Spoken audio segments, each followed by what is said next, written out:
Hello everyone and welcome back to my YouTube channel dito sa Seryosong Usapan with Kuya Jun. Ating pag-usapan ang tungkol dito sa naganap na hearing sa Blue Ribbon Committee dito sa Senate sa pangunguna ni Senator Ping Lacson sa chairman. Marahil marami na sa atin o marami na sa inyo ang nakapanood nito. At katulad ko, marahil meron na rin kayong napuna dahil kapuna-puna naman na masyadong pinabuelo naman ni Senator Ping Lacson itong si Senator Villanueva. Pero una yan, atin mo nang panoorin yung ilang bahagi ng hearing at tsaka natin itong bibigyan ng seryosong usapan. Si Senator Joel at saka si Engineer Alcantara, yung nag-uusap doon sa, yung nando sa thread. Nung nasa Congress po, tinanong din po siya sa House kung kinukumpirma po niya na nag-uusap sila. Kinonfirm naman po ni DE. Are you confirming? I confirm, nung last time po sa Congress, ang kinonfirm ko lang po na si Senator Joel po ay nag-follow up sa akin na pwedeng malagyan ng building, my school building po ay multipurpose building, baka pwedeng mabigyan po ni Secretary. Meron daw po request pero pinapapollow up niya lang po sa akin. Pero there's no such thing as flood control, Your Honor. Yun po ang bilanggit ko sa Congress po. Ayan, Senator Joel, please continue. Thank you. Be thou as it may, Mr. Chairman, JP 2022-2023, hindi po ako miyembro ng Commission on Appointments. Hindi po ako miyembro. Pwede kong tanungin si Mr. Alcantara. Mr. Alcantara, same question that I asked Secretary Bonoan, Regional Director Tolentino. Was there a time na I asked or I nominated flood control program sa inyo? Wala po, Your Honor. Ever since po. Ever since, wala, Mr. Chairman. Was there a time na naglabi si Senator Villanueva for any contractor na in-endorse, pinakitaan ng pabor, or nilabi sa iyo, Mr. Alcantara? Wala po, Your Honor. Thank you, Mr. Chairman. Balikan kita, JP, no? Hindi ako CA member. Kinonfirm na si Secretary Bonoan dun sa sinabi nyo. Doon sa mga binanggit mo doon sa plenaryo, doon sa Kamara. Gusto ko lang malaman, meron bang nag-utos sa'yo, sabi sa'yo na banggitin ang pangalan ni Senator Villanueva na ang tanging basis mo ay pinicturan mo ang isang telepono. Baril tastes like family since forever.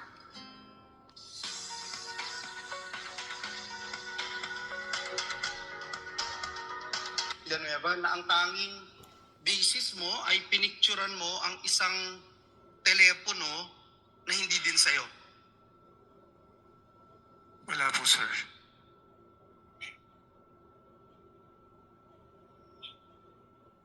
Puntahan ko si Bryce, Mr. Chairman, Engineer Bryce, nagpunta ka rin sa Kamara de Representantes at doon marami kang sinabi, may mga picture, kagaya nung sinasabi ni JP na pinicturean niya yung isang telepono at di umano ito ay conversation ni Joel Villanueva at isang Henry Alcantara. At nakakalungkot man na kahit ito'y isang picture lang from a different phone, parang tinanggap na gospel truth doon sa camera, no? May ipapakita rin akong picture sa iyo, Bryce. Pakitignan itong picture na to. pakilakihan.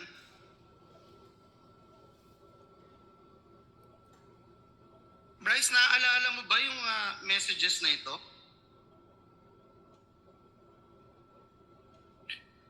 Your Honor, ngayon ko lang po nakita yan. Wala po ako nababasang ganyang messages po. Numero mo ba yan na nakikita sa telepono? Numero mo ba yan? Numero ba ng congressman yan? Wala pong nakalagay na numero, Your Honor. So pareho pala dun sa binanggit ni JP, wala ring numero. Naaalala mo yung message na yan? Ako hindi po. Kasi may nakapagsabi sa akin, ikaw daw ito. Paano ko ipagpilitan kung ikaw din yan?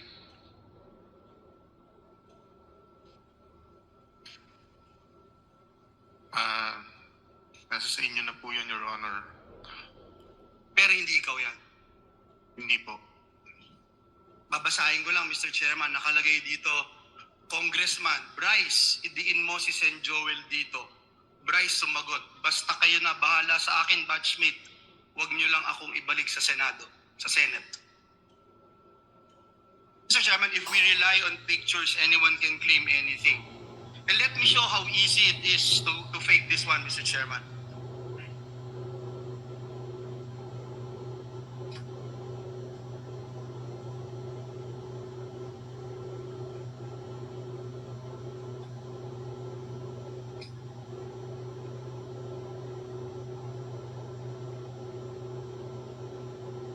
Seconds, Mr. Chairman.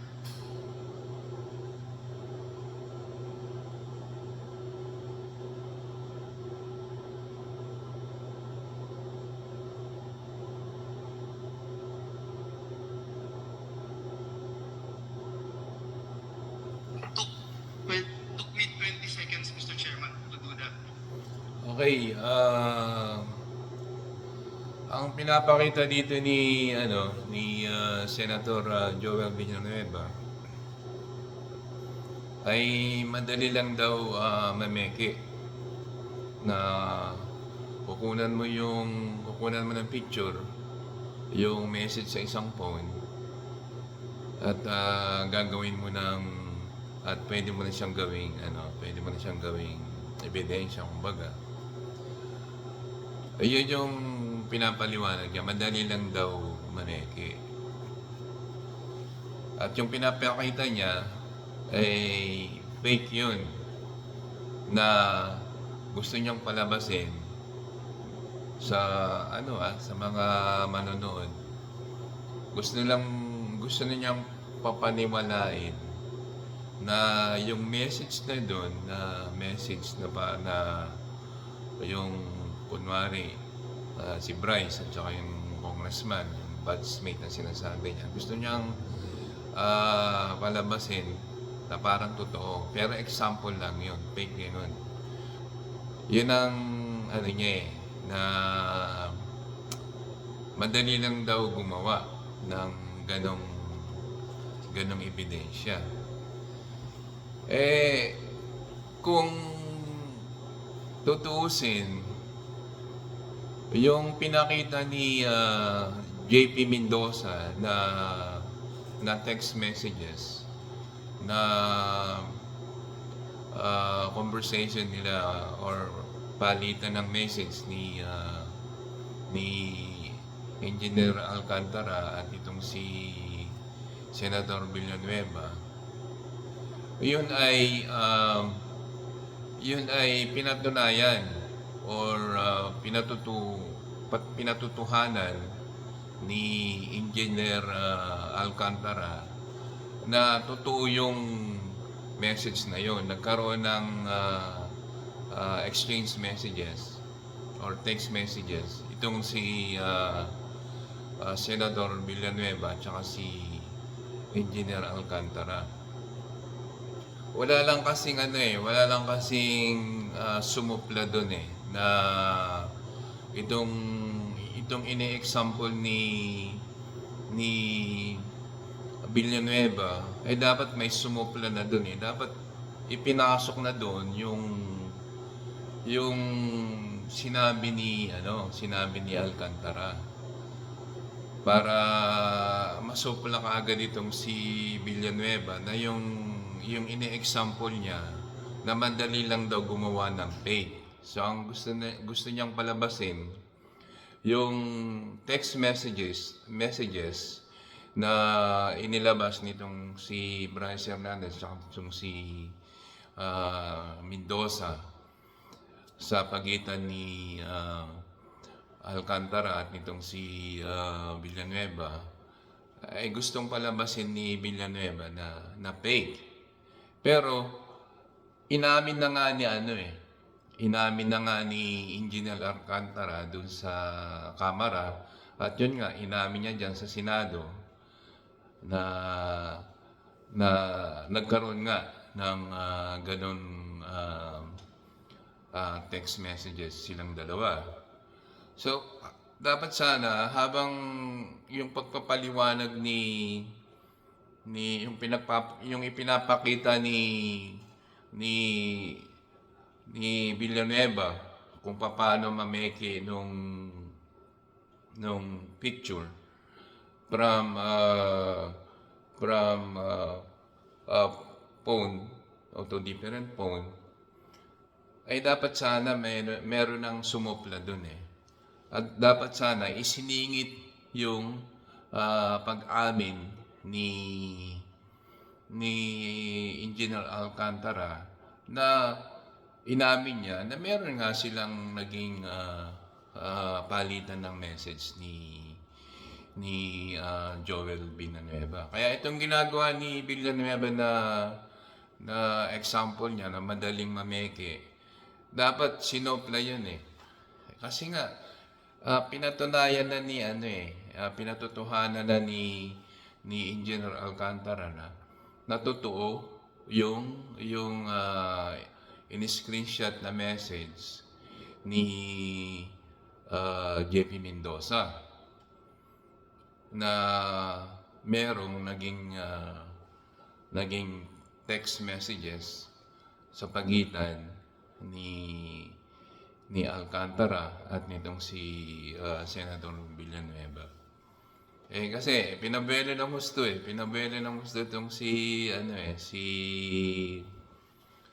Villanueva Dapat sana doon pa lang para saan yung example na yun? Yun na nga Kung ang pinapalabas ni Joel Villanueva na fake yung sinasabing text messages, yun na nga, pinatotohanan na nga ni Engineer Alcantara na meron nga silang naging text messages patungkol dyan. So, pinabelo lang ng pinabelo itong si Villanueva. Dapat yung puntong doon, yung puntong yun, na pinapakita ni Villanueva na madali lang gumawa ng fake message na ganun. Dapat may sumupla na doon. At ipinasok sana yung pag-amin ni Engineer Alcantara. Tsaka isa pa, obvious yung pagtatanong nitong si Senator Joel Villanueva kay Engineer Alcantara. Na nakikita mo na merong sabuatan. Merong sabuatan tong dalawa Kasi nung umpisa pa yan, dinideny na ni Senator Villanueva na hindi niya kakilala to sa Alcantara, na wala silang ugnayan. Yun na nga, yung mga naglabasan mga pictures nila na magkasama sila. Tapos ngayon, yun na nga, dinideny niya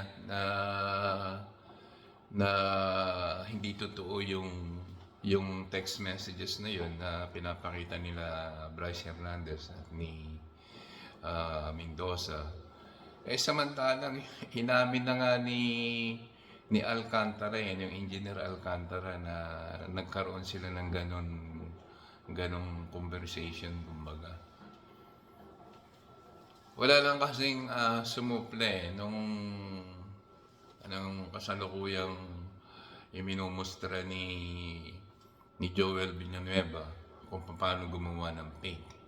Dapat doon pa lang sinopla na doon eh. Paano mo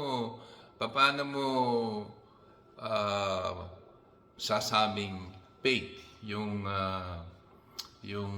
ipinakikita nila Bryce Hernandez at ni JB Mendoza na text ninyo ni Engineer Alcantara. Samantalang inamin ni Engineer Alcantara dun sa kamera nung may hearing sila dun. At yan nga, sa hearing na yan mismo, na inamin niya na meron kayong na totoo na meron kayong text messages na ganyan.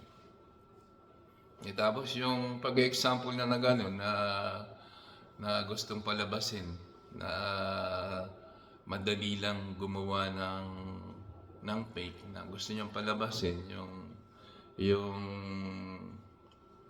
yung sinasabing message na pinapakita nila Bryce Hernandez ay gusto niyang palabasin na fake lang. Yun na nga pinatotohanan na ni Engineer Alcantara. So, nakikita na masyadong bumuelo itong si Senator Joel Villanueva. Masyado siyang nakabuelo ng mga oras na yan.